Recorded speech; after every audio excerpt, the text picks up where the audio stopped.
Welcome viewers, Dr. J.W. Morrison, theologist. Hezbollah rocket attack has struck a Golan Heights soccer field, killing 12 children and teenagers. This has been the most deadly incident from across Israel's northern border from Hezbollah in several years. To kill 12 civilians in a single blow is another example of a shocking loss of life. Of course, Israel would be expected to respond. Wouldn't you think?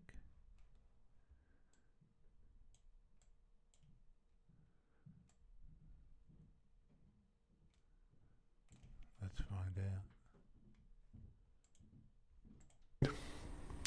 The Hezbollah terrorist organization in Lebanon fired a rocket at children playing soccer in a soccer field in Majd al-Shams in northern Israel. Hezbollah then lied to the whole world and claimed they did not carry out this attack. This is a lie.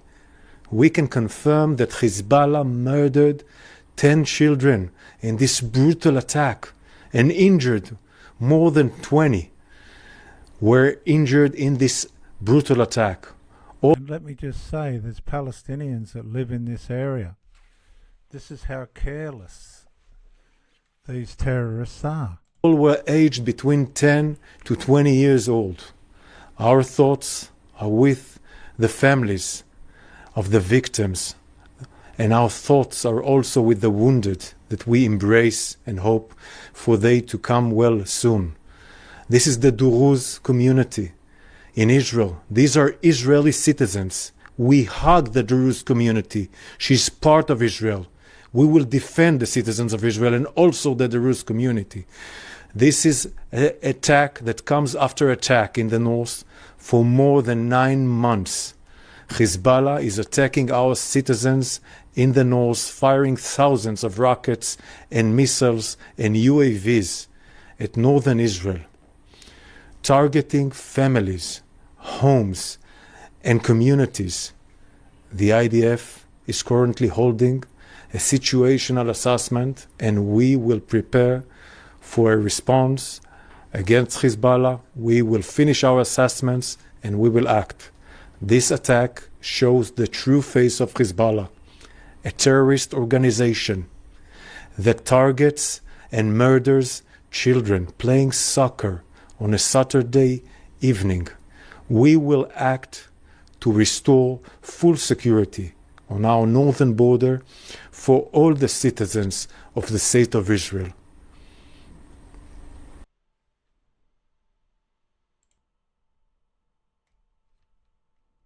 שעכשיו נכנסים גם כוחות ההצלה, כנראה גם מצאו עוד חפצים, עוד דברים, ועוד, הנה אפשר לראות גם במצלמה הזאת עוד טרקטורון של עוד ילד שהגיע לנית, ואת הרסס ואת ההדף במיגונית כאן.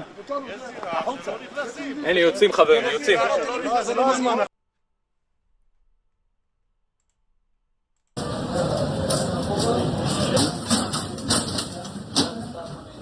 At least 11 children and teenagers are killed after a rocket strike hits an Israeli soccer field. Israeli Prime Minister Benjamin Netanyahu is blaming Hezbollah for that strike. But the Lebanese militant group was quick to deny any involvement in the attack. Yeah, the missile strike is being called the deadliest, though, on an Israeli target since Hamas attacked back on October 7th. Chris Wolf, live in our news center tonight. He's got more on that. Chris? Yeah, that's right. Rick and Karine, the world is coming together in France for the Summer Olympics, while another part of the globe is torn apart with violence. And the death toll on all sides continues to grow. Israel says it is suffering the loss of some of its children. Latest reports say a rocket strike Saturday at a soccer field in Israeli-controlled Golan Heights killed at least 11 children and teenagers. It is the deadliest attack on Israel along the country's northern border since fighting between the Jewish state and the Lebanese militant group Hezbollah began. The violence is raising fears over an expanded regional war. This evening, the Hezbollah terrorist organization in Lebanon fired a rocket at children playing soccer in a soccer field in Majd al-Shams in northern Israel. Hezbollah then lied to the whole world and claimed they did not carry out this attack. This is a lie. We can confirm that Hezbollah murdered 10 children in this brutal attack and injured more than 20. All were aged between 10 to 20 years old. The deadly Driven by curiosity, driven by collective grief, the people of Majd al-Shams were drawn to the football pitch in the center of town, a place of indiscriminate slaughter where their children had come to play. 12 youngsters between the ages of 11 and 16 killed in a playground by a powerful rocket. I didn't believe it. When they said like there is casualties and there is people who are dead and we are all children, I didn't believe it. I thought them fake news.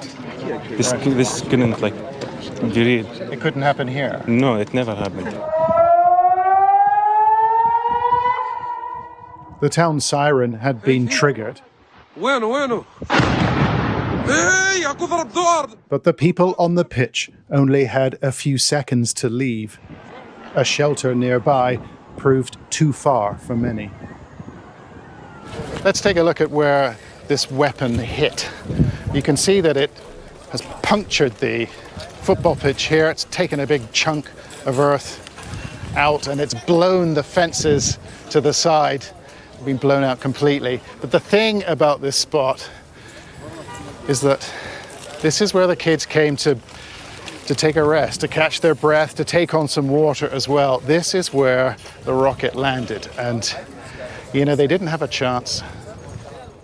The majority here are Arabic speaking, from the Druze community, like a big family, we were told.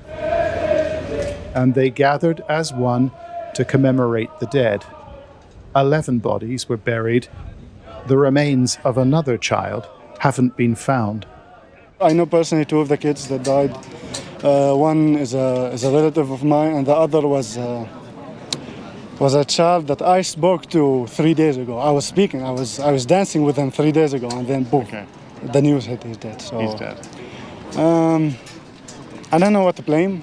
I don't know who to blame. I don't care, but it's up from all of the sides. What we've got to realise is Palestinian people live in this area. They have no regard for their own people, for the Israelis, for anybody. They just want the annihilation of the Jews. It's not about land. Got nothing to do with the land. It's about the annihilation of the Jews. The Israeli Defense Force has promised a serious response and says there is no question here about who's to blame. We have no doubt whatsoever with Hezbollah. It's a Falak one, it's Iranian manufactured. The only ones who have the capability of doing this are Hezbollah. US officials have questioned whether it was a deliberate strike or some sort of misfire by Hezbollah. But that won't change the result. He is 10 years old. Milad was a regular at Jumana's house. Her son, Ward, was Milad's best friend. Every morning, he knocked on our door, asked to forward to go to play together in the stadium. To play football? Right. Well, it's difficult to take this in, isn't it? Of course. This is Ward. He managed to reach the shelter before the rocket hit. We heard the sirens and we ran to the shelter. 3 seconds later, there was an explosion. I was scared. I was crying, running really fast. A painful moment for Majd al-Shams and a worrying time in the region. An escalation of tensions, the inevitable result of a horrifying attack on children.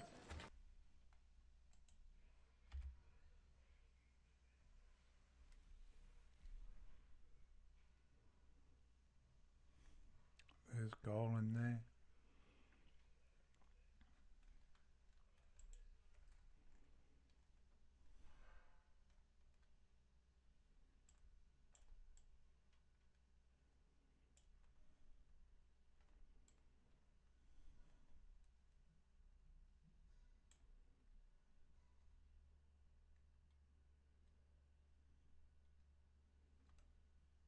So I would presume it's in this area here.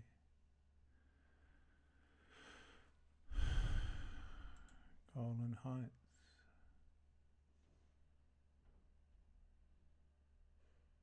There's Golan Heights, Jerusalem.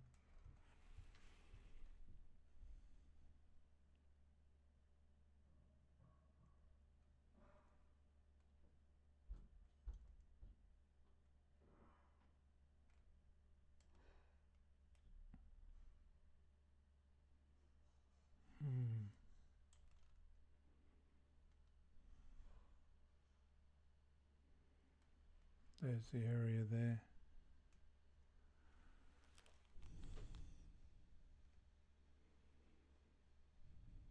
Very sad.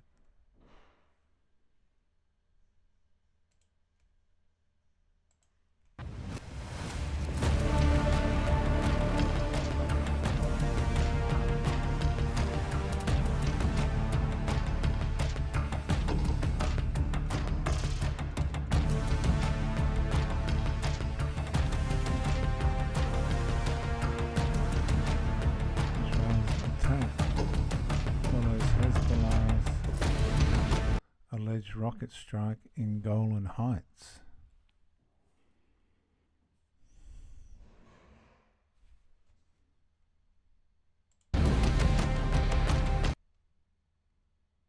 Israel jets hit targets in southern Lebanon overnight.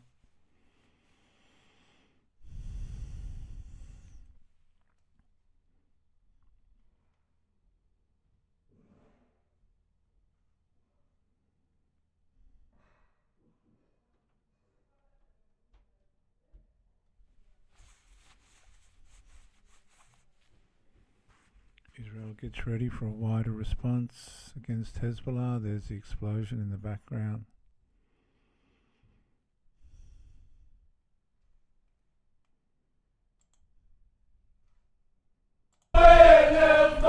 Today, the people of Majd al-Shams came out in their thousands to mourn and to bury their young.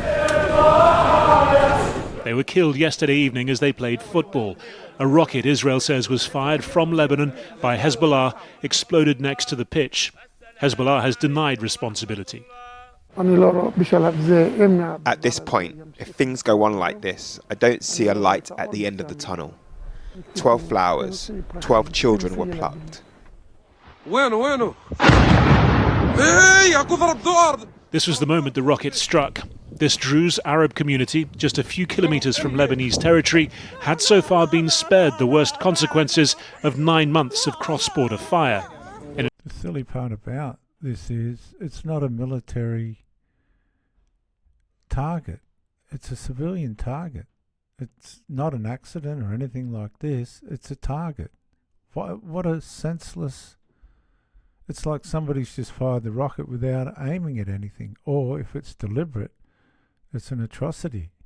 In an instant, it became the focal point, potentially now a flashpoint. Today, Israel's defense minister was at the scene. Israel has rejected Hezbollah's denials and is promising a major response. Hezbollah, Iran's proxy in the region, Hezbollah will not be exonerated for this event, even with its absurd denials. They fired, they will bear the price, and they will pay a heavy price for their actions. Other government figures were shouted down, among them the far-right finance minister Bezalel Smotrich, who yesterday called for the whole of Lebanon to pay the price, and for the Hezbollah leader Hassan Nasrallah to be killed. For months, Israel's chief ally has been trying to minimize the risk of a regional escalation.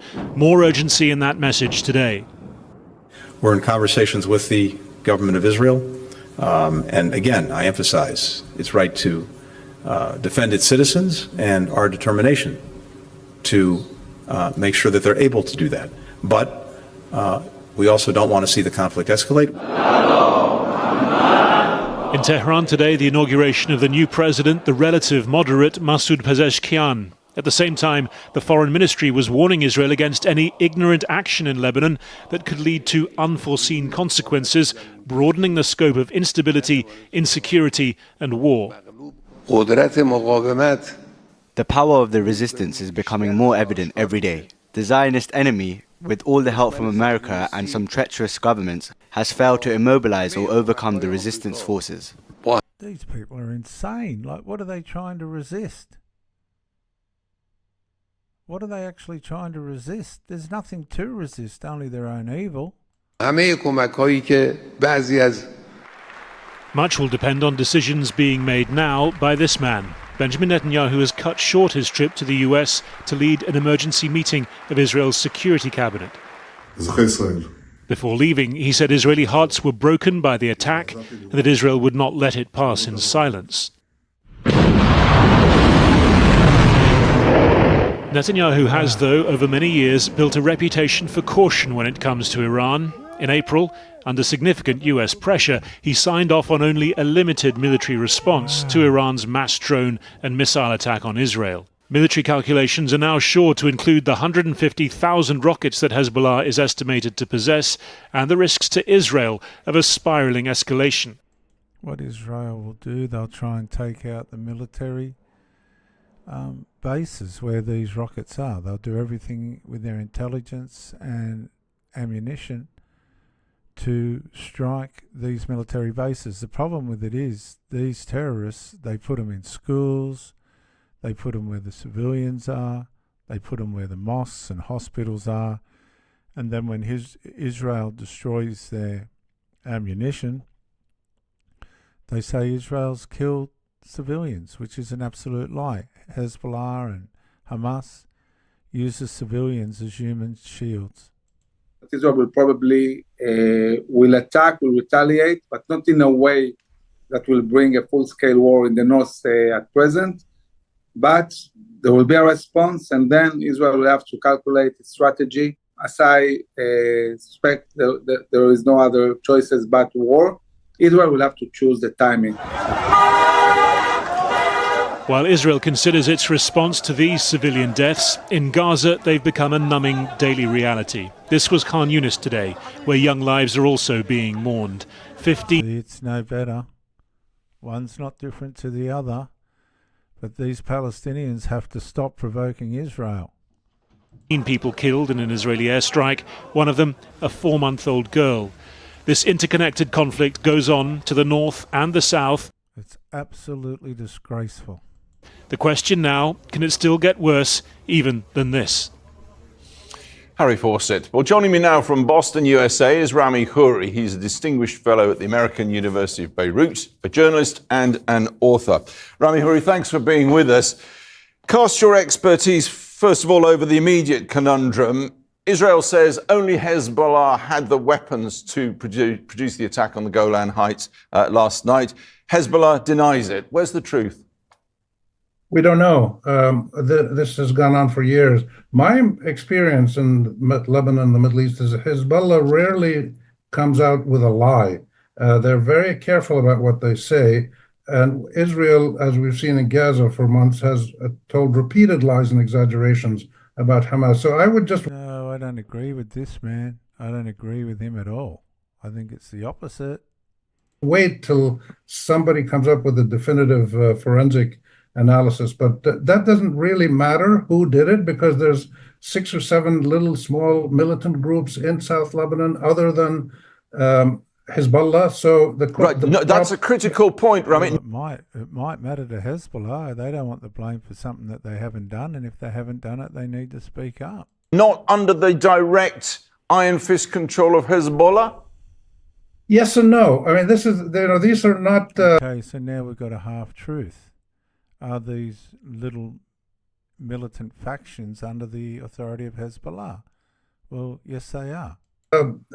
Scientific processes. This is a political, cultural, ethnic, historical process, and these are groups that have different kinds of relations with each other, but the small militant groups tend to be controlled by Hezbollah. Hezbollah can tell them don't fire, or it might tell them go ahead. And then you have Palestinian groups. You have Hamas has a little contingent there. The Islamist Lebanese are there. So there's who did it is not clear, but I would argue it's not really an essential point. They've been doing this between Lebanon and Israel, and this is occupied Syrian territory that Israel occupies. This has been going on for 20 years, and it's occasionally flares up into a war, but it's not going to do that this time, I'm sure, because the consequences. But the consequences for both Israel and Lebanon would be so tremendous, given the incredible power that both of them have.